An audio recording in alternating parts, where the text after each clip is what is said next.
Assalamualaikum guys, selamat datang kembali di Guru Gembel Channel. 10 Mei tahun 1996, Jon Krakauer beserta 11 orang temannya itu berhasil sampai ke puncak Everest. Sebuah kebanggaan dan sebuah kegembiraan karena pada waktu itu mereka semua sudah melewati hari-hari yang paling menyakitkan.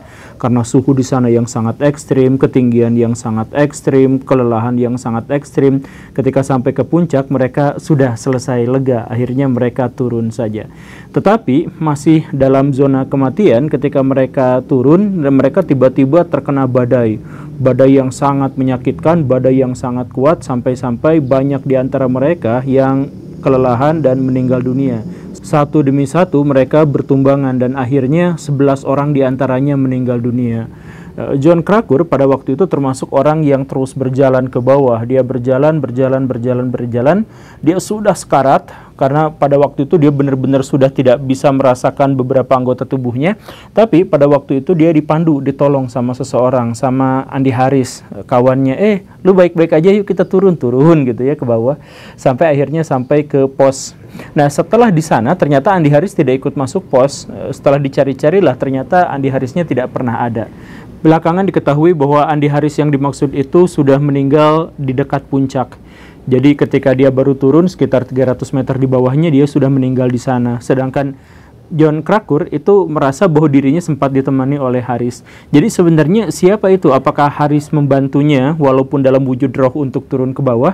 Atau sebenarnya itu adalah pemandu yang lain? Kita tidak mengetahuinya. Yang jelas ada banyak sekali kasus-kasus yang berhubungan dengan halusinasi, penampakan hantu, penampakan UFO dan sebagainya yang terjadi di puncak gunung.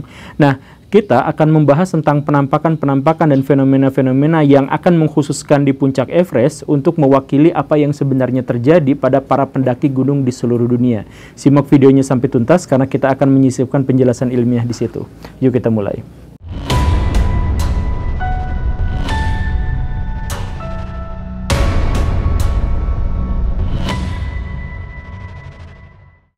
Bagaimana seseorang bisa melihat hantu di gunung atau penampakan-penampakan yang lain? Sebenarnya itu dalam sains tidak terlalu sulit untuk dijelaskan. Ada beberapa atau ada banyak alasan untuk bisa menyebabkan hal itu terjadi. Yang pertama misalkan kalau seseorang ada di satu wilayah dengan ketinggian yang sangat ekstrim, katakanlah 3000 meter di atas permukaan laut, maka oksigen di sana itu turun dan seiring bertambahnya ketinggian oksigen semakin lama semakin turun. Kalau sudah sampai seperti di Everest di mana ketinggiannya 8000 meter itu kadar oksigennya bisa sampai hanya 30% saja. Nah, 30% dari normal karena secara keseluruhan oksigen pun sebenarnya hanya 21% dari seluruh kandungan atmosfer.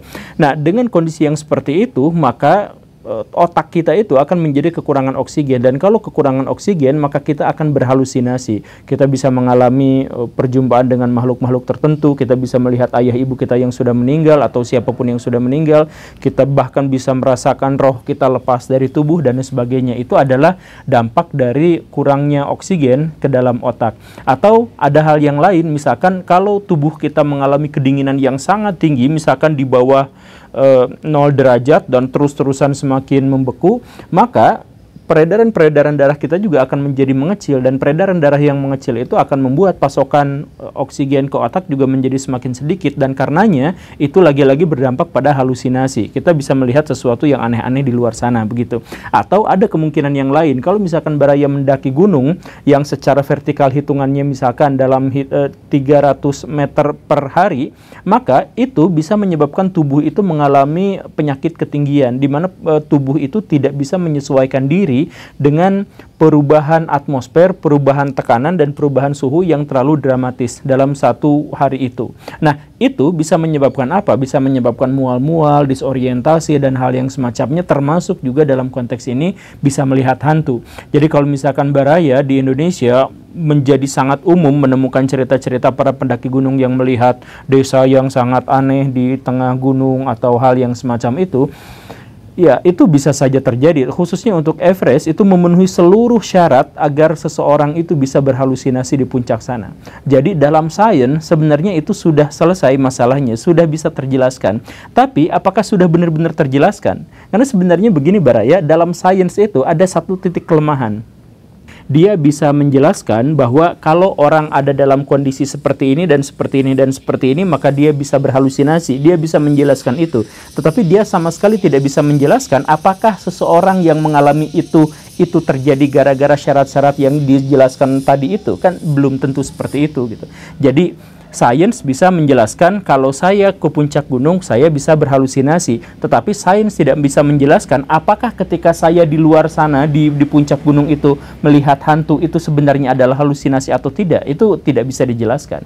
Bisa aja itu beneran gitu. Nah, coba Baraya misalkan analisis beberapa kasus berikut ini di puncak Everest. Pada tahun 1933, Frank Smith, seorang pendaki, untuk pertama kalinya menjadi pendaki Inggris yang sampai ke Himalaya.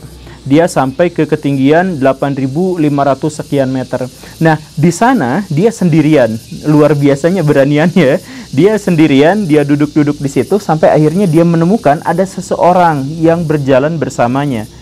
Dia bahkan sempat ngasih makan sama orang yang dimaksud itu. Tapi orang yang dimaksud itu keburu menghilang. Dan dia mulai berpikir, ini ternyata barusan adalah halusinasi. Ya mungkin itu bohong-bohongan saja. Tapi setidaknya itu tidak mengganggunya. Dan justru malah membuatnya nyaman untuk melakukan perjalanan. Tetapi seiring perjalanan, dia tentu saja merasa kelelahan, kedinginan. Dia butuh istirahat, dia duduk-duduk di atas batu. Di situ dia kemudian melihat di angkasa itu ada dua benda terbang yang berdenyut. Jadi dua benda itu berdenyut dengan detakan yang lebih lambat daripada jantungnya menurut perkiraannya. Yang satu sepertinya seperti layang-layang yang ada sayapnya tapi nutup gitu, dan yang satu lagi agak sedikit berbeda dari situ tapi berdenyut dan warnanya hitam legam. Tapi ada nyala-nyalanya sedikit. Itu UFO atau apa? Nah, ini dia juga sebenarnya sudah dijelaskan oleh pakar kesehatan sebelum dia mendaki bahwa ada mungkin halusinasi-halusinasi kalau dia sampai ke puncak gunung. Tapi dia sudah mengecek. Dia bagaimana cara dia mengecek? Misalkan dia kedip-kedipin gitu ya. Terus kucek-kucek mata, kucek-kucek hutahe. Pokoknya mah dia tetap ada benda itu. Jadi dia coba memalingkan wajah ke kanan, ke kiri, dia berputar-putar di sana, ngelihat lagi tetap ada di sana, yang menunjukkan bahwa itu bukan halusinasi. Kalau halusinasi itu udah kucek-kucek atau udah melakukan aktivitas-aktivitas atau ya udah biasa-biasa aja gitu.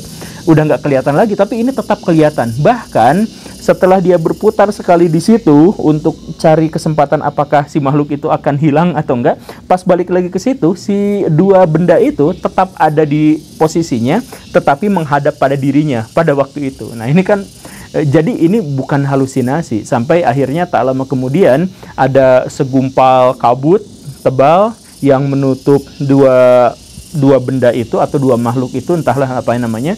Dan setelah kabut itu menyingsing, dua makhluk itu juga sudah tidak ada lagi. Nah, ini susah sekali untuk disebut sebuah halusinasi. Karena setidaknya dalam pengakuan pihak oleh Smith itu, dia katakan dia sudah mengecek berulang-ulang apakah dirinya mengalami halusinasi atau tidak.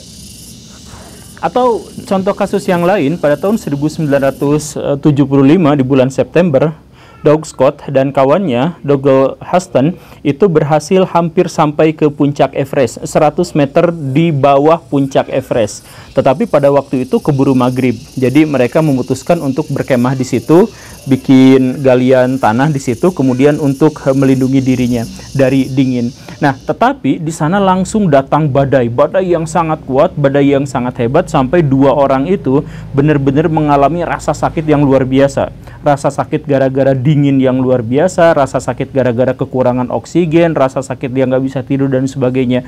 Benar-benar parah. Dua orang itu mengatakan bahwa mereka berdua sudah putus asa dan berpikir bahwa mereka tidak akan bisa melihat matahari terbit keesokan harinya karena saking menderitanya. Tetapi di tengah malam ada satu orang yang tiba-tiba datang ke sana, dan satu orang itu bawa kehangatan. Jadi ketika dia datang masuk ke gua tempat persembunyian mereka itu, mereka jadi lebih hangat, lebih nyaman, dan satu orang ini justru ngasih nasihat, ngasih penjelasan begini dan begitu, dan sebagainya. Dua orang ini, Doug Scott dan Dougal, itu awalnya berpikir bahwa orang ini tuh pendaki biasa sama seperti mereka. Tetapi tak lama setelah mereka mendapatkan kehangatan yang cukup dari orang ini, dia hilang entah kemana gitu. Yang kemudian menjelaskan bahwa ini adalah sosok misterius yang tidak pernah diketahui sesungguhnya dia itu apa. Entah halusinasi atau apa. Tapi kalau misalkan ini benar-benar halusinasi, maka bagaimana ceritanya ada dua orang berhalusinasi tentang sesuatu hal yang sama gitu. Jadi mereka berbincang, mereka bertiga gitu aja main gapleh mungkin.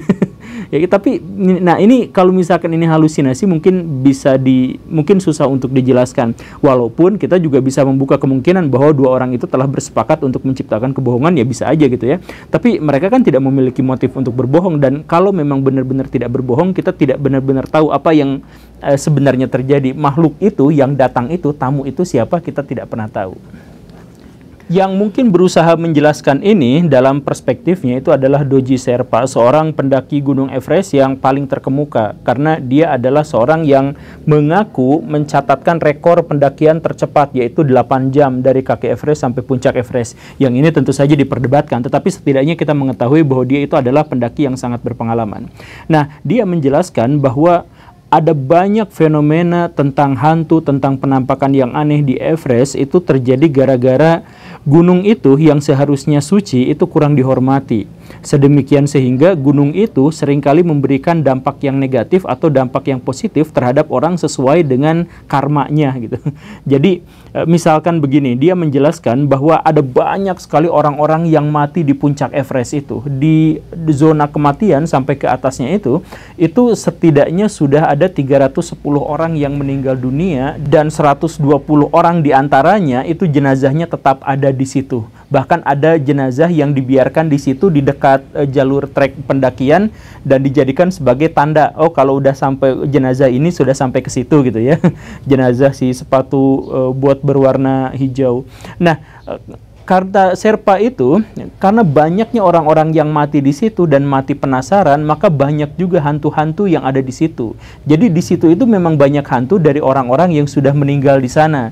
Kalau misalkan ada pendaki ke sana dengan congkak, dengan arogan, dengan kurang ajar, maka biasanya hantu-hantu itu akan membawa mereka ke jalan yang penuh penderitaan, bahkan bisa mencapai pada kematian. Disesatkanlah, disuruh begini dan begitu, yang akhirnya menghabiskan perbekalan mereka lah dan sebagainya. Tetapi di sisi lain, kalau misalkan ada orang-orang yang mendaki yang melakukannya dengan sukacita, menghormati gunungnya, dan kemudian melakukan aktivitas-aktivitas yang baik, maka dia biasanya ditemani dan sekaligus diselamatkan, sekaligus dibantu juga oleh makhluk-makhluk yang ada di situ gitu.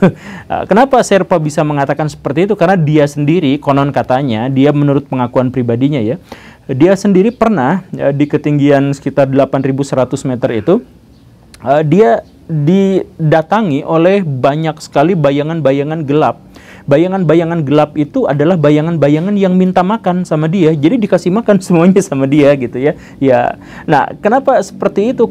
Menurut penafsirannya, pikirannya itu adalah hantu dari orang-orang yang meninggal di Everest dan dia menjadi sangat kelaparan. Makanya menjadi pengemis-pengemis bagi pendaki-pendaki yang datang kemudian. Itu kata dia ya. Tentu saja itu dipengaruhi oleh kepercayaan dia bahwa gunung itu adalah gunung yang suci dan sebagainya. Tetapi setidaknya dia sudah memberikan penjelasan dari tafsirannya sendiri, selain juga tentunya adalah tafsiran-tafsiran sains yang sebelumnya dijelaskan. Menurut Baraya sendiri bagaimana? Khususnya untuk orang-orang yang pernah melakukan pendakian, apakah Baraya pernah berhalusinasi atau bahkan Baraya pernah secara nyata melihat sesuatu yang seharusnya tidak dilihat? Tulis di kolom komentar. Saya kabur dulu. Terima kasih karena sudah menyimak. Saya Guru Gembul. Assalamualaikum warahmatullahi wabarakatuh.